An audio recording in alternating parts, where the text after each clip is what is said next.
오늘 선포되어질 하나님의 말씀은 창세기 12장 1절부터 3절 말씀입니다. 구약성경 14면 정도에 있습니다. 봉독해드립니다.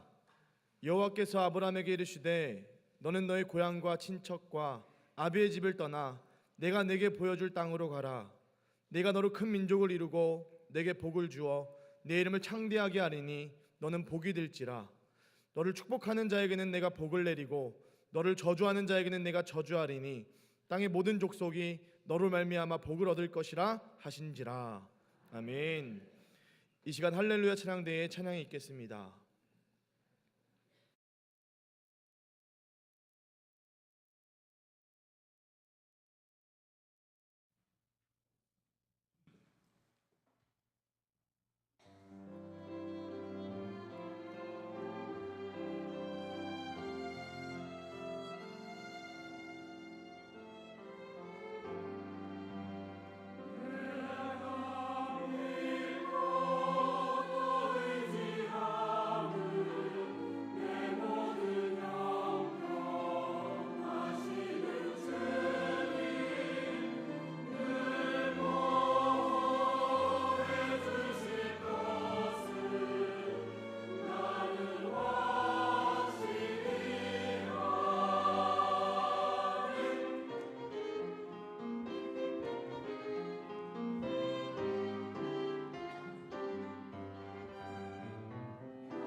우리 옆에 계신 분들, 앞뒤에 계신 분들과 서로 축복의 인사를 나누겠습니다. 사랑합니다.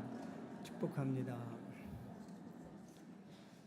우리 로비에서 기도실에서 모니터를 보고 계신 분들도 우리 옆에 계신 분들 인사를 나누겠습니다. 사랑합니다. 축복합니다. 여러분, 아버지 학교를 수료하신 아버지들이 모일 때마다 함께 모여 제창하는 구호가 있습니다. 아버지가 살아야 가정이 산다. 늘 이 구호를 외칩니다. 이 아버지 학교는 일정을 시작할 때나 끝날 때 반드시 모두 일어서서 주먹을 불끈 쥐고 결연한 태도로 큰 목소리로 제창을 합니다. 아버지가 살아야 가정이 산다. 늘 외칩니다. 그런데 실제 아버지 학교의 교육 내용이나 과정을 보면 아버지가 죽어야 가정이 산다는 겁니다.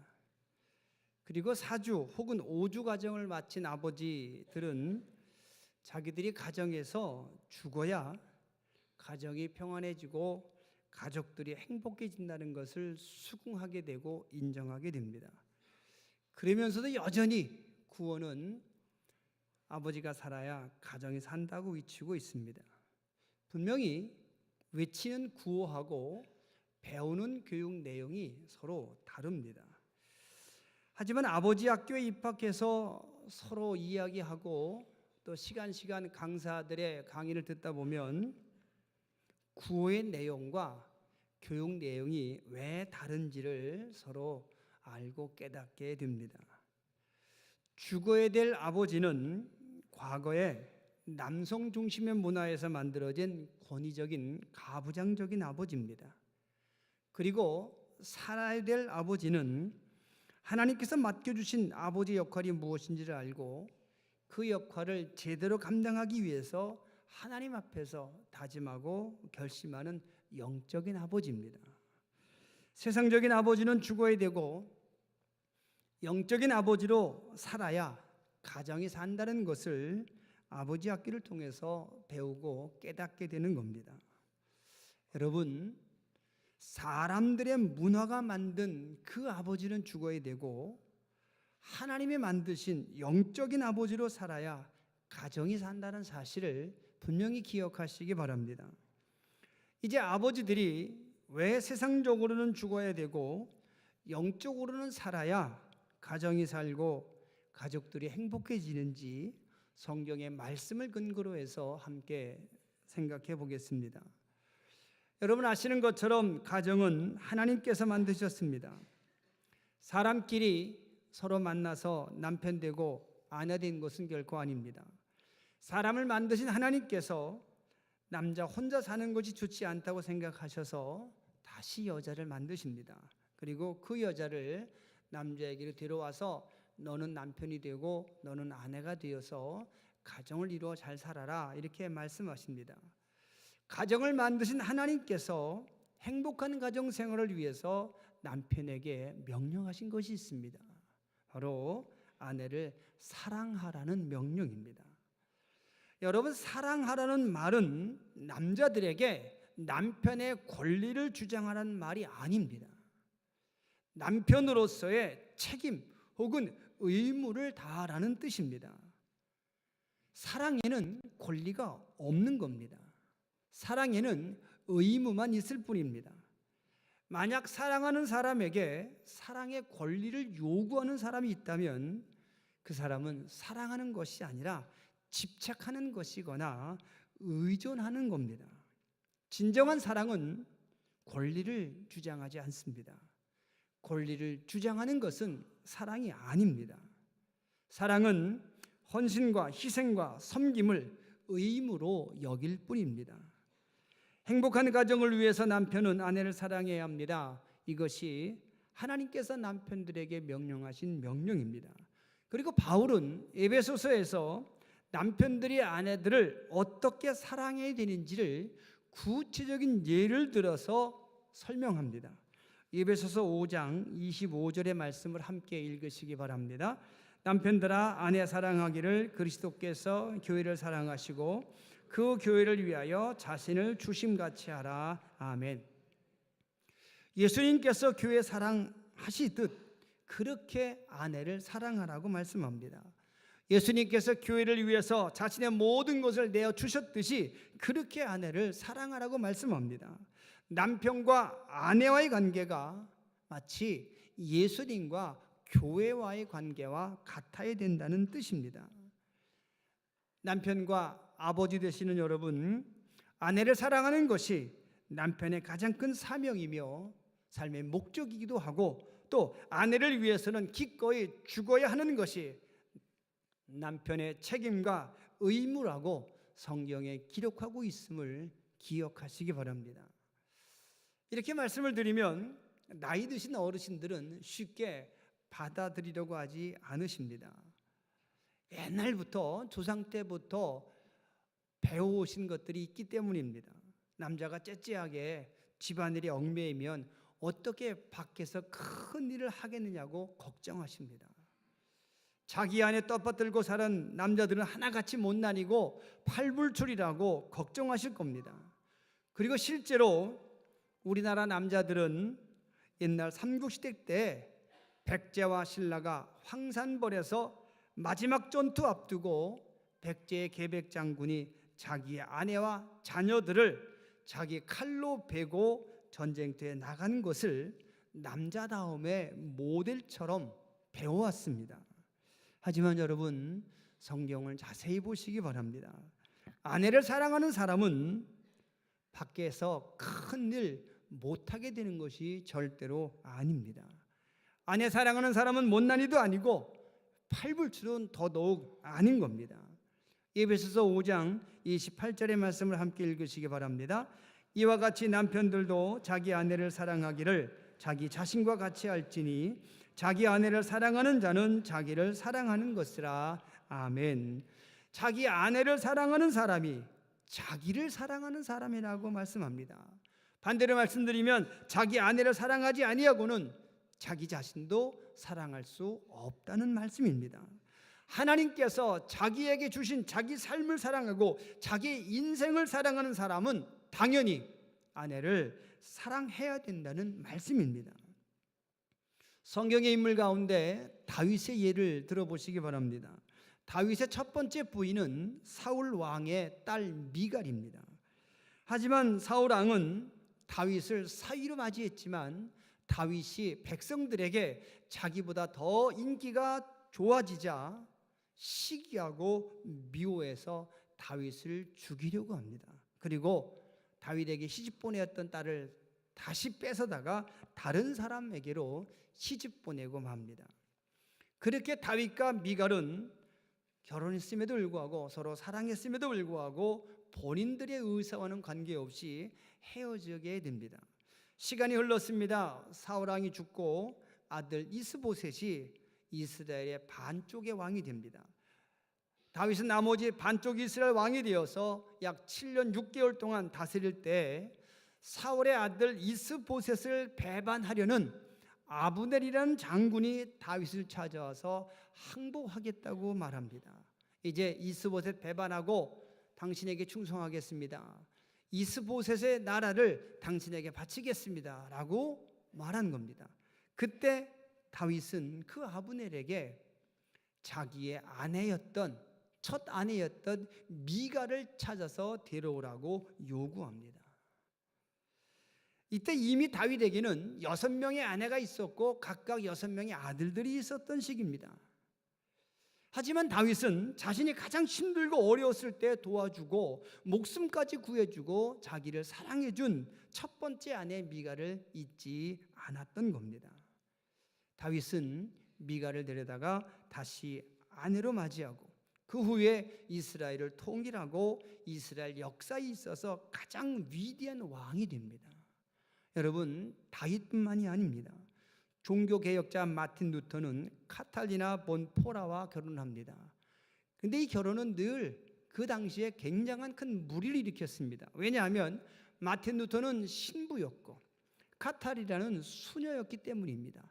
둘 다 결혼하지 않겠다고 독신서약을 한 사람끼리 만나서 결혼했으니 얼마나 말이 많았겠습니까? 수많은 비난이 있었지만 그러나 마틴 루터 부부는 가장 모범적인 가정생활한 사람으로 지금까지 행복한 부부의 모델이 되어 있습니다. 비난했을 때 마틴 루터는 사람들에게 이렇게 말합니다. 나는 프랑스나 베니스를 내게 준다 하더라도 내 아내 카타리나와 바꾸지 않겠습니다. 이게 아내를 사랑하는 루터의 고백이었던 겁니다. 뿐만 아니라 칼빈도 이들레트라는 부부 그 아내와 얼마나 깊은 사랑을 했는지 여러분 찾아보시면 쉽게 그 스토리를 알 수 있으실 겁니다.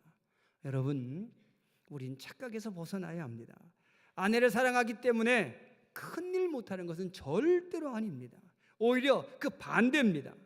자기 아내도 사랑하지 못하고 함께 살고 있는 아내로부터 존경받지 못하는 사람은 다른 사람들에게도 존중받지 못하게 되고 결국엔 큰 일을 훌륭하게 해낼 수 없는 것이라고 생각해야 맞는 생각인 겁니다. 남편들이 자기 인생, 자기 꿈을 사랑하고 통큰 남자로서의 삶을 성공적으로 살기 원한다면 먼저 아내부터 사랑해야 된다는 사실을 기억하시기 바랍니다. 이게 성경의 원칙입니다. 뿐만 아니라 남편들이 하나님께 드리는 기도가 응답되기를 원한다면 반드시 아내를 사랑해야 합니다. 베드로전서 3장 7절의 말씀을 함께 읽으시기 바랍니다. 남편들아, 이와 같이 지식을 따라 너희 아내와 동거하고 그를 더 연약한 그릇이요 또 생명의 은혜를 함께 이어받을 자로 알아 귀히 여기라. 이는 너희 기도가 막히지 아니하게 하려 함이라. 아멘. 아내를 사랑하지 않는 남편들의 기도는 하나님께서 듣지 않으시고 응답하지 않으시겠다는 경고의 말씀입니다. 여러분, 아내를 사랑하는 것이 남편에게 주어진 하나님의 명령임을 기억하시길 바랍니다. 하나님이 만드신 가정을 행복하게 만들기 위해서, 하나님이 주신 가정의 행복을 빼앗기지 않고 잃어버리지 않기 위해서 남편들이 제일 먼저 해야 될 것은 돈 버는 것도 아니고 권력을 갖는 것이 아니라 아내부터 사랑하는 것임을 기억하시기 바랍니다. 이것이 남편들이 가정을 행복하게 만드는 영적인 원칙이며 남자들이 세상에서 성공하기 위한 성공의 원칙이기도 합니다. 이 원칙을 지키기 위해서 남편들과 아버지들은 세상적으로는 죽어야 하는 겁니다. 그리고 영적으로는 살아야 합니다. 다시 말씀드리면 아버지가 먼저 예수님을 인격적으로 만나는 영적인 체험을 통해서 하나님이 맡기신 아버지의 역할을 할 수 있어야 된다는 뜻입니다. 그리고 영적인 아버지가 되려면 반드시 예수님을 인격적으로 만나는 영적인 체험이 있어야 함을 기억하시기 바랍니다.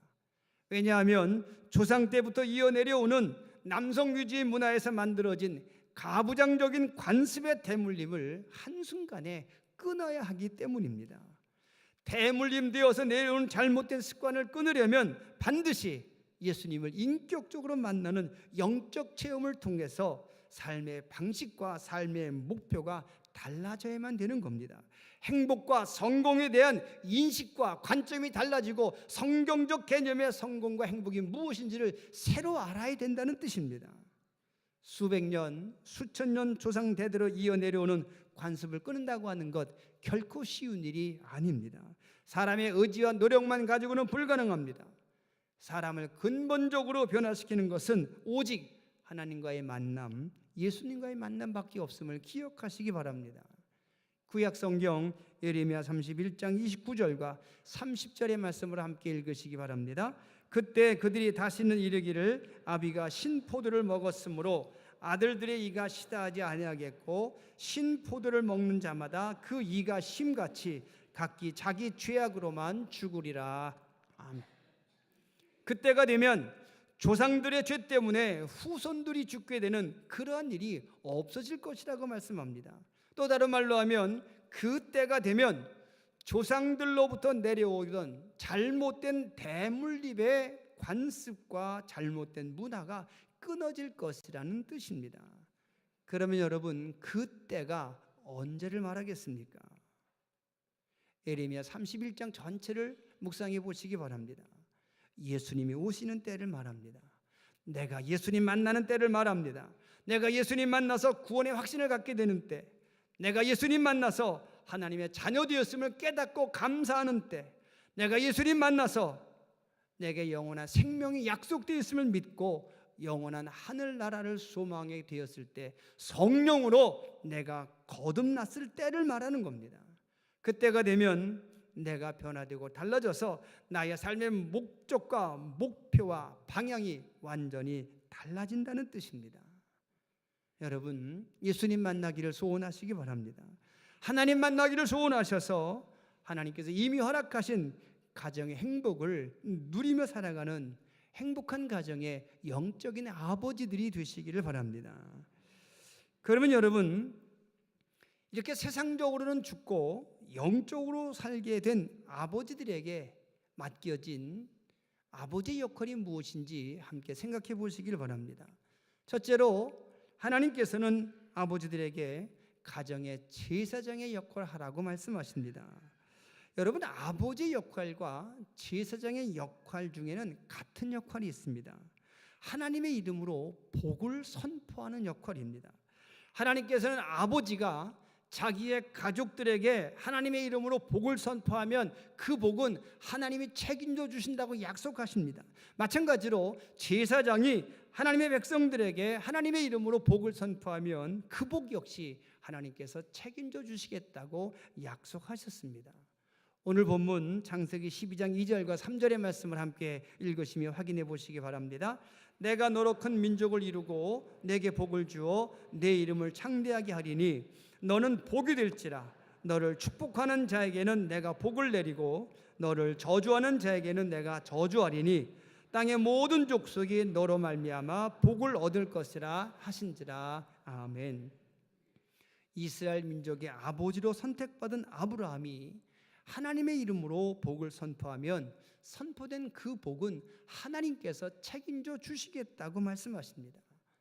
여러분, 아브라함이 그 아들 이삭에게 물려준 것이 무엇이었습니까? 그리고 그 이삭은 그의 아들 야곱에게 또 물려준 것이 무엇이었습니까? 아브라함이 아들 이삭이 그 아들 야곱에게 물려준 것은 금덩어리나 돈이 아니었습니다. 땅 문서도 아니었습니다. 단지 하나님의 이름으로 축복하는 축복 기도였을 뿐입니다. 또한 야곱은 그의 12아들들에게 무엇을 물려주었습니까? 특별히 야곱이 아들들에게 축복 기도할 때 야곱은 오히려 아들의 도움을 받고 살고 있었습니다. 아들 요셉이 애굽의 총리 대신이 되어서 애굽에서 잘 살고 있을 때 그 아들에게 옮겨가서 그 아들 덕을 누리며 살고 있었을 때입니다. 그럼에도 불구하고 아버지 야곱은 아들 요셉과 나머지 형제들에게 하나님의 이름으로 축복합니다. 하나님께서 자신의 아들들에게 복 주시기를, 아무것도 가진 것이 없어서 아들 의지하고 사는 아버지지만 그럼에도 불구하고 하나님의 주신 그 권리를 가지고 아들들을 축복하는 겁니다. 그리고 하나님은 그 아버지의 선포된 복을 책임져 주십니다. 뿐만 아니라 하나님은 아론을 제사장으로 삼으시고 제사장 아론이 하나님의 이름으로 백성을 축복할 때에도 하나님께서 그 복을 책임지시겠다고 약속하십니다. 민수기 6장 24절에서 27절의 말씀을 함께 읽으시기 바랍니다. 여호와는 내게 복을 주시고 너를 지키시기를 원하며 여호와는 그의 얼굴을 내게 비추사 은혜 베푸시기를 원하며 여호와는 그 얼굴을 내게로 향하여 드사 평강 주시기를 원하노라 할지니라 하라. 그들은 이같이 내 이름으로 이스라엘 자손에게 축복할지니 내가 그들에게 복을 주리라. 아멘. 여러분, 하나님 말씀에서 확인하신 것처럼 하나님은 아버지가 가족에게 하나님의 이름으로 복을 선포하면 그 복을 책임져 주신다는 사실을 믿으시길 바랍니다.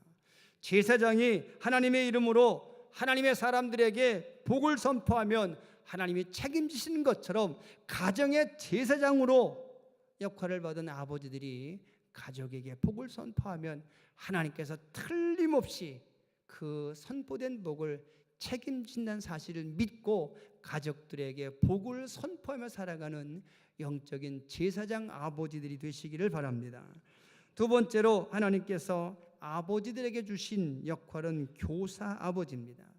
하나님은 아버지들에게 자녀에게 하나님 말씀을 가르치라고 명령하십니다. 신명기 6장 6절과 7절의 말씀을 함께 읽겠습니다.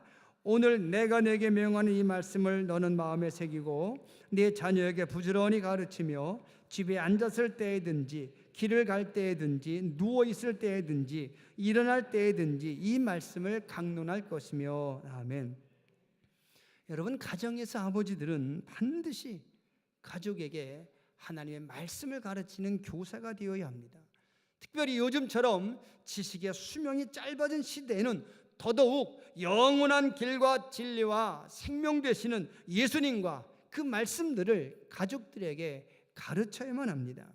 대부분의 지식이나 기술을 학교나 학원에서 배우고 있는 자녀들에게 아버지가 하나님 말씀을 가르치지 않으면 가정에서 아버지의 권위, 아버지의 자리는 잃어버릴 수밖에 없습니다. 4인 가족에서 아버지가 서열 4번 되는 것은 이미 옛날 일입니다. 혹시 집에서 개나 고양이 같은 반려동물을 키우면 아버지가 5번도 되고 6번도 되고 손자라도 나면 그 손자가 미국에 있어도 아버지는 7번, 8번에 밀리는 게 이 요즘 모습 아닙니까? 여러분, 아버지가 가정에서 다시 하나님께서 정하신 서열 1번으로 되돌아오시려면 가정의 질서와 가정의 법을 세우고 가르치는 영적인 교사의 권위를 회복해야 됩니다. 아버지가 가정에서 영원히 변하지 않을 가치와 질서와 법이 되는 그 말씀을 가르치는 교사가 되어야 됨을 분명히 기억하시기 바랍니다. 그리고 말씀을 가르치는 교육의 방법은 본을 보이는 것밖에 없습니다. 지시나 강요가 아니라 아버지가 먼저 하나님의 말씀대로 사는 삶으로 자녀들에게 말씀을 가르쳐야만 됩니다. 때문에 영적인 아버지들이 맡아서 감당해야 될 세 번째 역할은 모델로서의 아버지입니다. 자녀들은 아버지를 통해 세상을 보게 됩니다. 자녀들은 아버지를 통해서 세상을 해석하고 기대하게 됩니다. 자녀들은 아버지를 통해서 자신의 인생을 계획하고 꿈을 꿉니다. 그래서 어떤 자녀들은 아버지를 통해 세상에 기대를 가지고 긍정적인 시각을 갖게 됩니다. 하지만 어떤 자녀들은 아버지 때문에 세상을 부정적으로 보며 절망할 수도 있습니다. 어떤 자녀들은 아버지 때문에 자기 삶에 자부심을 가지고 인생을 계획하기도 합니다. 하지만 또 어떤 자녀들은 아버지 때문에 낙심하며 자기 삶을 저주하고 불평하기도 합니다. 여러분, 자녀들은 아버지를 보면서 어른이 되어가고 있음을 기억하시기 바랍니다. 나 같은 어른이 되어가고 있는 여러분의 아들, 딸들을 생각하시기 바랍니다. 나 같은 어른만 되면 좋겠다. 내 아들이 나 같은 아버지만 되면 좋겠다. 내 딸이 나 같은 엄마만 되면 좋겠다라고 생각하는 아버지, 어머니가 계시다면 정말 행복할 겁니다. 하지만 여러분, 대부분의 부모들은 그렇지 못합니다. 적어도 내 아들은, 내 딸은 나보다 더 행복하고 나보다 더 잘 되기를 바라는 것이 아버지, 어머니의 소망 아닙니까? 그리고 그런 소망을 이루려면 아버지가 자녀들에게 성공적인 어른이 모델이 되어야 합니다. 지금 내가 성공적인 아버지의 모델이 되어서 그 모습을 아들에게 보여주어야 아들도 장차 성공적인 아버지가 되는 기대와 꿈을 갖게 되는 겁니다. 지금 내가 행복한 남편이 모델이 되어 있어야 내 아들도 장차 결혼해서 행복한 남편이 되는 꿈을 꿀 수 있는 겁니다. 하지만 여러분, 또 안타까운 사실은 이 세상에 어떤 남편도 어떤 아버지도 자기 자녀들 앞에서 완벽한 모델이 되어 살 수 없다는 사실입니다. 모든 아버지들이 다 부자가 되어서 부자 되기를 원하는 아들에게 부자의 모델이 되어줄 수는 없는 겁니다. 모든 아버지들이 대통령이 되고 국회의원이 되어서 정치가가 되기를 원하는 아들에게 정치가의 모델이 되어줄 수도 없는 일입니다. 모든 아버지들이 스타가 되기를 원하는 자녀들에게 스타가 되어서 스타의 모델이 되어줄 수도 없는 일 아니겠습니까? 때문에 우리가 할 수 있는 최고의 모델, 최선의 노력은 하나님의 사람이 되는 것밖에 없음을 기억하시기 바랍니다. 남편과 아버지들이 할 수 있는 최선의 노력은 하나님의 사람으로 살아가는 모습을 보여주는 겁니다. 하나님께 예배드리는 사람은 기쁘고 즐거울 때 어떻게 그 기쁨과 감사를 관리하는지 그것을 보여주는 겁니다.